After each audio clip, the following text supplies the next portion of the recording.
Salut mon homme, je veux acheter sur PS5 et sur Spider-Man avec. Est-ce que tu pourras m'aider? Oui, bien sûr. Hey, il est où le total?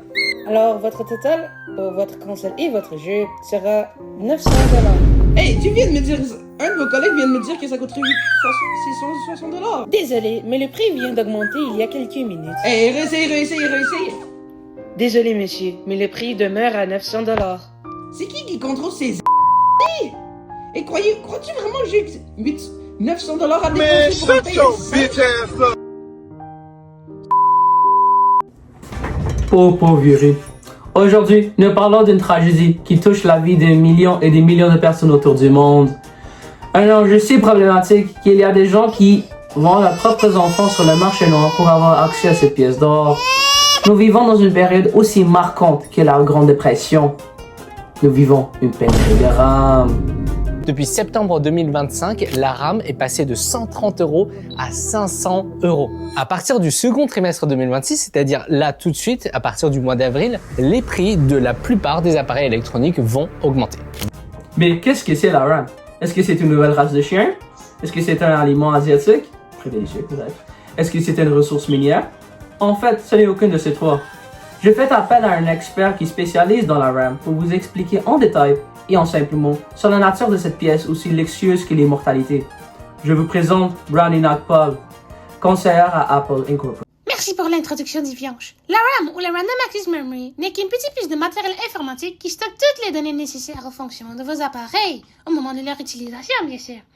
Le modèle dont nous servons le plus souvent dans toute forme d'appareils qui nous entourent, que ce soit nos consoles, nos téléphones ou nos ordinateurs, est le DDSR, qui vient bien sûr sous plusieurs formats, comme le 32, le 16 ou le 8 GB. Comme c'est une des pièces les plus utilisées dans la production des appareils électroniques, nécessairement il y aura des dizaines et des dizaines de compagnies qui répondent aux besoins de ces géants technologiques en manufacturant des tonnes et des tonnes de RAM. Ouais? Pourtant, ce n'est pas le cas. Au monde, il n'y a que 3 compagnies, 3 mousquetaires qui conçoivent et fournissent la quantité nécessaire de RAM à la scène internationale. Samsung, SK Hynix et Micron.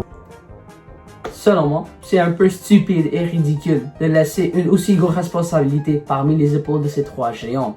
Un peu comme nous laissons le pouvoir politique à un seul con avide et dangereux d'un des pays les plus puissants au monde. Si une de ces compagnies rencontre des difficultés, l'approvisionnement mondial sera facilement perturbé d'une façon catastrophique.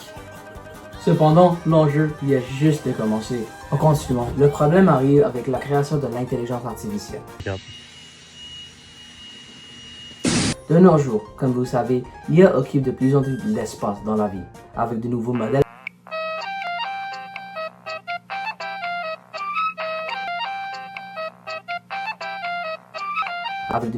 Comme ChatGPT 2, DALL-E 2 et Claude. En effet, ces intelligences vivent dans ce que nous appelons des centres de données d'IA, ces immenses établissements dans lesquels elles fonctionnent et traduisent les données nécessaires aux demandes dans des ordinateurs de 7 à 8 pieds en largeur. Ils sont immenses. En effet, ces ordinateurs ont également besoin de RAM. Cependant, comme ces IA travaillent avec une quantité importante de données numériques, il leur faut quelque chose de puissant, meilleur que la DDRS que nous utilisons à la quotidienne. Il leur faut du HBM. Cette nouvelle version de RAM a été conçue spécifiquement pour répondre aux besoins numériques de DALL-E 2, OpenAI, etc. Et comme les compagnies d'IA ont des portefeuilles remplis de cash, il est certain que les producteurs de RAM les prioriseront. Par exemple, l'année dernière, en décembre, Micron avait décidé de quitter le marché de RAM DDSR complètement pour concentrer davantage sur la production de HBM conçue pour l'intelligence artificielle. Les conséquences économiques sont ressenties par des consommateurs comme vous et moi.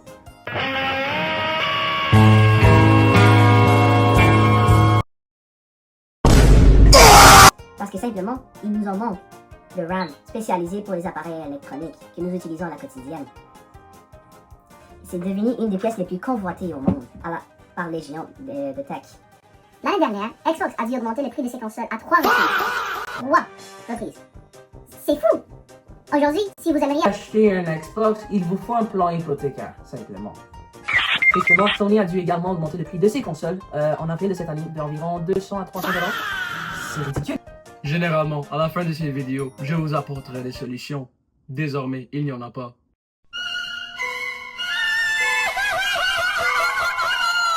Il n'y en a pas.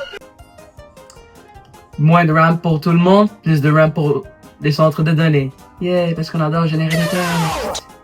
Merci beaucoup pour avoir écouté cette conférence économique aussi dépressive que ma note en maths de cette année.